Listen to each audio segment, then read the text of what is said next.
ನಮಸ್ತೆ ಎಲ್ರಿಗೂ the flavours of ನಮ್ಮೂರು ಚಾನೆಲ್ಗೆ ನಿಮ್ಮೆಲ್ಲರಿಗೂ ಸ್ವಾಗತ. ಲೈಕ್, ಶೇರ್, ಸಬ್ಸ್ಕ್ರೈಬ್ ಮಾಡಿ ಸಪೋರ್ಟ್ ಮಾಡಿ. ಇವತ್ತು ನಾನು ಮಾಡ್ತಿರೋದು ಹೆಸರು ಕಾಳು ಪಲ್ಯ. ಸಿಂಪಲಾಗಿ ಹೆಂಗೆ ಮನೆಯಲ್ಲೇ ಈಸಿಯಾಗಿ ಮಾಡೋದು ಅಂತ ಹೇಳ್ಕೊಡ್ತೀನಿ.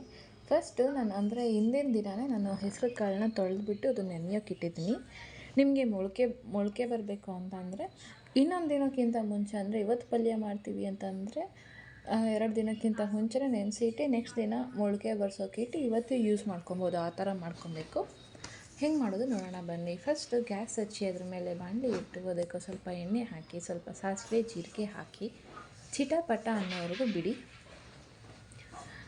ಚಿಟಪಟ ಅಂದ ತಕ್ಷಣ ನಾನು ಒಂದು ಸ್ವಲ್ಪ ಕರಿಬೇವನ್ನ ಹಾಕ್ಕೊಂಡಿದ್ದೀನಿ ಇಲ್ಲಿ.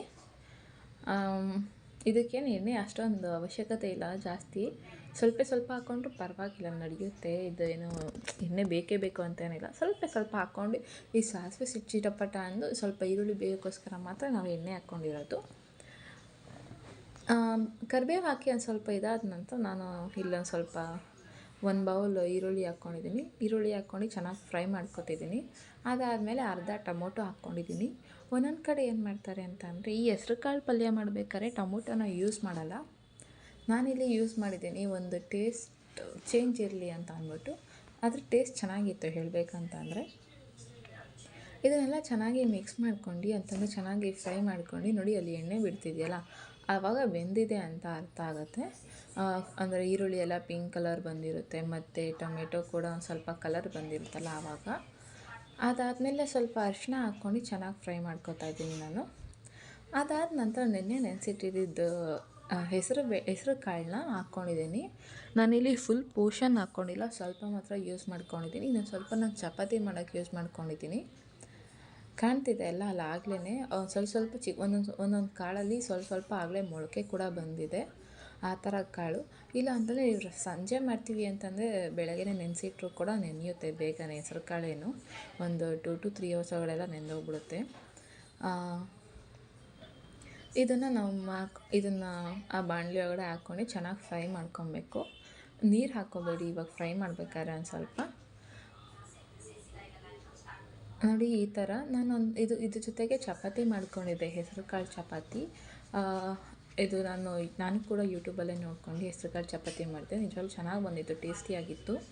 ಮನೇಲಿ ಆರೋಗ್ಯಕರವಾಗಿರೋದು ಏನಾದರೂ ಮಾಡಬೇಕು ಅಂತ ಅಂದರೆ ಈ ಥರ ಮಾಡ್ಕೋಬೋದು. ಇಲ್ಲ ಅಂದರೆ ಯಾರು ಹೆಸರು ಕಾಳು ತಿನ್ನಲ್ಲ ಅಂತ ಅಂದರೆ ಈ ಥರ ಹೆಸರು ಕಾಳು ಚಪಾತಿ ಮಾಡ್ಕೊಂಡು ಹೆಸರು ಕಾಳು ಪಲ್ಯ ಕೂಡ ಮಾಡ್ಕೊಬೋದು. ಇದಕ್ಕೆ ನಾನು ರುಚಿಗೆ ತಕ್ಕಷ್ಟು ಉಪ್ಪು ಹಾಕ್ಕೋತಾ ಇದ್ದೀನಿ.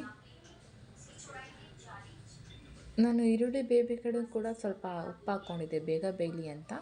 ನಾನು ಅದಕ್ಕಿಂತ ಅಂದರೆ ರುಚಿ ಎಷ್ಟು ಬೇಕಾಗುತ್ತೋ ಅದಕ್ಕಿಂತ ಸ್ವಲ್ಪ ಕಡಿಮೆ ಹಾಕ್ಕೊಂಡಿದ್ದೀನಿ. ಏಕೆಂದರೆ ಮುಂಚೆನೇ ಸ್ವಲ್ಪ ಹಾಕ್ಕೊಂಡಿರೋದ್ರಿಂದ ಇವಾಗ ಒಂದು ಸ್ವಲ್ಪ ಕಡಿಮೆ ಹಾಕ್ಕೊಂಡಿದ್ದೀನಿ. ಇದನ್ನೆಲ್ಲ ಹಾಕ್ಕೊಂಡು ಚೆನ್ನಾಗಿ ಫ್ರೈ ಮಾಡಬೇಕು. ಆ್ಯಂಡ್ ನಿಮಗೆ ನೀರು ಬೇಕು ಅಂತ ಅನ್ಸಿದ್ರೆ ಸ್ವಲ್ಪ ನೀರು ಹಾಕ್ಕೊಂಡಿದ್ದೀನಿ. ನಾನು ಜಾಸ್ತಿ ನೀರು ಹಾಕ್ಕೊಂಡಿಲ್ಲ, ಇಲ್ಲಿ ಸ್ವಲ್ಪ ನೀರು ಹಾಕ್ಕೊಂಡಿದ್ದೀನಿ. ನೋಡಿ ಈ ಥರ ಒಂದು ತಕ್ಕ ಮಟ್ಟಿಗೆ ಬೆಂದಿದೆ ಅನ್ನೋ ಟೈಮಲ್ಲಿ ನಮ್ಗೆ ರುಚಿಗೆ ಎಷ್ಟು ಬೇಕು, ಖಾರ ಎಷ್ಟು ಬೇಕೋ ಅಷ್ಟು ಖಾರದ ಪುಡಿ ಹಾಕ್ಕೊಂಡಿದ್ದೀನಿ. ಮೆಣಸಿನ್ಕಾಯಿನೂ ಕೂಡ ಹಾಕ್ಕೋಬೋದು. ಗ್ಯಾಸ್ಟ್ರಿಕ್ ಏನಾದರೂ ಪ್ರಾಬ್ಲಮ್ ಇತ್ತು ಅಂದರೆ ನೀವು ಖಾರದ ಪುಡಿನೇ ಯೂಸ್ ಮಾಡ್ಕೊಳ್ಳೋದು ಬೆಟರ್ ಅಂತ ಹೇಳ್ತೀನಿ. ಇವಾಗ ನಾನು ಖಾರದ ಪುಡಿನ ಹಾಕ್ಕೊಂಡಿದ್ದೀನಿ. ಚೆನ್ನಾಗಿ ಮಿಕ್ಸ್ ಮಾಡ್ಕೊಬೇಕು ಎಲ್ಲ ಕಡೆನೂ, ಎಲ್ಲ ಹೆಸರು ಕಾಳಿಗೂ ಕೂಡ ಅಂಟೋ ಥರ ಚೆನ್ನಾಗಿ ಫ್ರೈ ಮಾಡ್ಕೊಂಡಿದ್ದಾದಮೇಲೆ ಅಲ್ಲಿ ಕೊತ್ತಂಬರಿನ ಹಚ್ಕೋತಾ ಇರಿ. ಕೊತ್ತಂಬರಿನ ಮೇಲ್ಗಡೆಯಿಂದ ಹಾಕ್ಕೊಂಬಿಟ್ಟು ಚಪಾತಿ ಜೊತೆ ತಿಂತಾಯಿದ್ದಾರೆ, ಚಪಾತಿ ದೋಸೆ ಜೊತೆ ತಿಂತಾರೆ. ನಿಜವಾಗ್ಲೂ ಸೂಪರ್ ಆಗಿರುತ್ತೆ. ಈ ರೆಸಿಪಿನ ನೀವೇನಾದರೂ ಟ್ರೈ ಮಾಡಿದ್ರೆ ಹೆಂಗೆ ಬಂದಿದೆ ಅಂತ ಕಮೆಂಟ್ ಮಾಡಿ, ಲೈಕ್, ಶೇರ್, ಸಬ್ಸ್ಕ್ರೈಬ್ ಮಾಡಿ. Thank you.